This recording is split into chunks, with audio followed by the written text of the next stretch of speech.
आज का guidance card है एनलाइटमेंट। आपसे कहा जा रहा है सबसे पहले तो इस सच को समझिए कि हर एक इंसान में डिवाइन मौजूद है। आपके अंदर, मेरे अंदर, हर किसी में डिवाइन मौजूद है। ठीक है। और हर एक सोल जो चाहती है वो चाहती है एनलाइटमेंट। एनलाइटमेंट मतलब अपने प्रभु के साथ मोक्ष पाना, परफेक्ट यूनियन में आना। बस दिखने में ऐसा लगता है कि हर एक इंसान अलग है, पर सभी इसी पाथ पे चल रहे हैं। तो डिवाइन हर किसी में मौजूद है। हर किसी के जो भी पास्ट लाइफ्स रही है, जो भी सोल लेसन रहे, उसके अकॉर्डिंग कर्मा क्लियरिंग करते हुए हर एक इंसान अपनी इसी जर्नी में लगा हुआ है, अपनी लर्निंग और ग्रोथ के साथ इसी के लिए आगे बढ़ रहा है। तो इस पर पूरा यकीन करें। आप जहाँ हो, अभी जिस जगह हो, ठीक है, ये आपके लिए अगर कठिन लग रहा है तो यह पनिशमेंट नहीं है। फ्रेंकली स्पीकिंग, आप जहाँ भी हो इस वक्त, जिस भी पोजीशन में हो, जो भी सरकमटेंसेस हो, गंदे से गंदे, अच्छे से अच्छे, जैसे भी हो, पहली चीज यह पनिशमेंट नहीं है। ठीक है। जिसकी ज़रूरत है वो यह समझने की है कि यह सीन, यह सिचुएशन, यह सरकमटेंसेस आपके जीवन में आखिर क्या मैसेज लेकर आए हैं, क्या सोल लेसन लेकर आए हैं। अगर आप वह समझ लेते हैं तो आप बहुत जल्दी उन सिचुएशन से, उन सरकमटेंसेस से बाहर निकल आएंगे। ठीक है। और हर किसी का सोल लेसन अपना है, यूनिक है। आप अगर किसी और की लाइफ के बारे में अंडरस्टैंडिंग ले भी आए तो आप किसी के सोल लेसन चेंज नहीं कर सकते हैं। हाँ, आप उनको सही राह दिखा सकते हो, पर आप उन्हें कंट्रोल नहीं कर सकते हो, है ना। उनकी लर्निंग स्लो और फास्ट जो भी है, उनके सोल पाथ के अकॉर्डिंग बेस्ट है। तो हर किसी में डिवाइन देखें, ओके। और अपने साथ भी प्यार से और कंपैशनेट के साथ आगे बढ़े।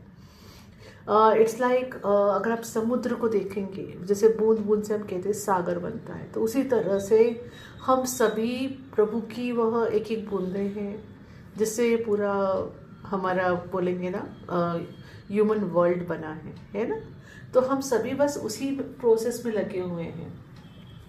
कई सोल्स लर्निंग के दौरान होता है ये कि वह माया के वश में बोली या किसी वजह से वो पहले बहुत डार्कनेस में चली जाती है, लेकिन अल्टीमेटली हर सोल उस डार्कनेस से बाहर आने का रास्ता ढूंढ ही लेती है। ठीक है। तो हर सोल यही कर रही है। इसका मतलब ये नहीं है कि लोग जिनको आप डिवाइन कह रहे हो, जिसके हर किसी में डिवाइन देखना है, इसका मतलब कोई व्यक्ति असुर प्रवृत्ति का नहीं है। हो सकते हैं, क्यों नहीं हो सकते, असुर प्रवृत्ति के लोग भी होते हैं। तो क्या उनमें डिवाइन नहीं है? डिवाइन उनके अंदर भी है, बस अभी वो अपनी सोल लर्निंग में बहुत डार्कनेस में चले गए हैं, प्रभु की उस लाइट से काफ़ी दूर हो रहे हैं। पर इसका मतलब ये नहीं कि उनमें डिवाइन नहीं है। इस बर्थ में नहीं तो अगले बर्थ में या आने वाले बर्थ में उनके अंदर वापस से वो लाइट आएगी, ये डार्कनेस जाएगी और वह भी ग्रो करेंगे, वह भी शाइन करेंगे। यह उनकी जर्नी का पार्ट है। तो किसी को भी जज करने की जगह बेहतर होगा हर किसी में आप डिवाइन देखें, है ना। तो अगर आप को ये अनुभव हो रहा है कि कोई इंसान आपके सामने है, वो बहुत मैनिपुलेशन करता है, या फिर बस आप उस पर ट्रस्ट नहीं कर पाते हैं, वो चेंज होता रहता है बहुत ज़्यादा, तो यहाँ पे आपको कहा जा रहा है उसमें भी डिवाइन देखिए। वो इंसान एक्चुअली उस ग्रो कर रहा है, लर्न करके ग्रो कर रहा है, उसे समझ में आ रहा है उसने क्या लर्न किया था सही है, क्या अनलर्न करना है। वो अपनी कंफ्यूजन, अपनी हीलिंग के स्टेज में है, तो उससे कंपेशन रखें, उसको भी जज ना करें। ठीक है। पर हाँ, सबसे पहले जहाँ डिवाइन देखना है वो खुद के अंदर देखना है। और खुद के अंदर हम जब आप डिवाइन देखते हैं तो हमारी हीलिंग वहीं शुरू हो जाती है, एनलाइटमेंट हमारा वहीं से शुरू हो जाता है। ठीक है। क्योंकि आपको ये जो कॉन्ट्रास्ट एक्सपीरियंसेस है वो पुश ही इस तरफ कर रहे होते हैं कि बाहर वैलिडेशन मत देखो, लोगों में अपना जवाब ढूंढने की जगह अपने अंदर ढूंढो। आज मैं ये कार्ड रीडिंग शेयर कर रही हूँ, इसमें जो हर शब्द कह रही हूँ, हर व्यक्ति के लिए वो शब्द अलग तरह से रहेगा, हर कोई उसका पर्सपेक्टिव अलग रखेगा। क्यों? क्योंकि हम सब में डिवाइन है, और हमारे जो सोल लेसन है, हमारी जो ग्रोथ है, अकॉर्डिंगली ही हम उसके अंदर अर्थ निकाल पाते हैं और पर्सपेक्टिव से देख पाते हैं। तो सबसे पहले अपने अंदर डिवाइन देखिए कि आप डिवाइन हो। अगर आपने इस लाइफ में या पास्ट लाइफ में कुछ भी ऐसे एक्शंस किए हैं जो आपको ऐसा लगता है नहीं करना चाहिए थे, या गलतियों से लर्न किया है, या जो भी रहा है, ठीक है, तो वह सब आपकी लर्निंग का और ग्रोइंग का जिस तरह से हिस्सा था। इट्स लाइक आप कभी डार्कनेस में भी गए होंगे पास्ट लाइफ में, और अभी वापस से लाइट में भी आ रहे होंगे। तो अगेन ये आपके डिवाइन प्लान का हिस्सा था। इसी तरह से दूसरे लोगों को भी देखिए, वो जहाँ है, जिस जगह है, उन्हें कंपेशन से देखिए, उनके अंदर के डिवाइन को समझे, है ना। जिस स्टेज में वह है, कभी आपने भी उस तरह की कोई मिली जुली स्टेज क्रॉस की होगी, या कहेंगे हो सकता है आपकी चॉइसेस पास्ट लाइफ में और अच्छी रही हो कि आपको उस हद तक जाना ना पड़ा हो, उसके पहले ही आपने छोटे ही अनुभवों से अपना लेसन लर्न करके ग्रो किया हो। तो उन लोगों के लिए कंपैशन रखें, है ना, उनमें डिवाइन देखें। यही आपसे कहा जा रहा है, यही आपको एनलाइटमेंट की तरफ ले जाएगा। क्योंकि जजमेंट एक ऐसी चीज़ होती है जो हमारी आंखें पूरी तरह से बंद कर देती है और हम लोगों में डिवाइन देखना बंद कर देते हैं।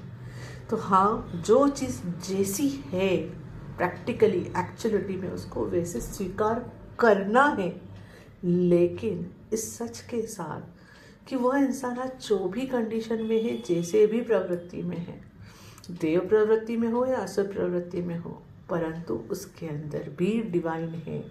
और जब आप चॉइस डिवाइन की बनाते हैं ना, तो फिर इंसान कैसा भी हो, अच्छा हो बुरा हो, जिस भी प्रवृत्ति का हो, आप उससे फिर डिविनिटी ही मैनिफेस्ट करोगे। ओके। और जहाँ अगर वह आपको ऐसा लग रहा है कि नहीं, यहाँ से डिविनिटी नहीं, कुछ और एनर्जीज आ रही है, तो आपके अंदर का डिवाइन से आप इतने कनेक्टेड रहोगे, इतना विजडम रहेगा, वहाँ तुरंत आप हेल्थी बाउंड्रीज चूज करोगे। इसलिए नहीं कि वो व्यक्ति के अंदर आपने कुछ गलत देखा, इसलिए कि उस पर्सन में डिवाइन तो है, पर वो अपनी प्रोसेस से चल रहा है। तो आप कंपेशन के साथ वहाँ हेल्थी बाउंड्रीज रखोगे, है ना। तो जजमेंट से ऊपर उठने का यह कार्ड है, और यह कार्ड कह रहा है हर एक इंसान अपनी सोल ग्रोथ में आगे परफेक्टली बढ़ रहा है। जजमेंट से बाहर निकले और डिफरेंट प्रोस्पेक्टिव से चीज़ों को, लोगों को, खुद को देखना चालू करें, और अनुभवों को भी। यही आपको एनलाइटमेंट की तरफ ले जा रहा है और ले जाएगा। Thank you for watching my videos. If you're liking them, please like and subscribe, and you can mention in comments, and you can check description box for all my services.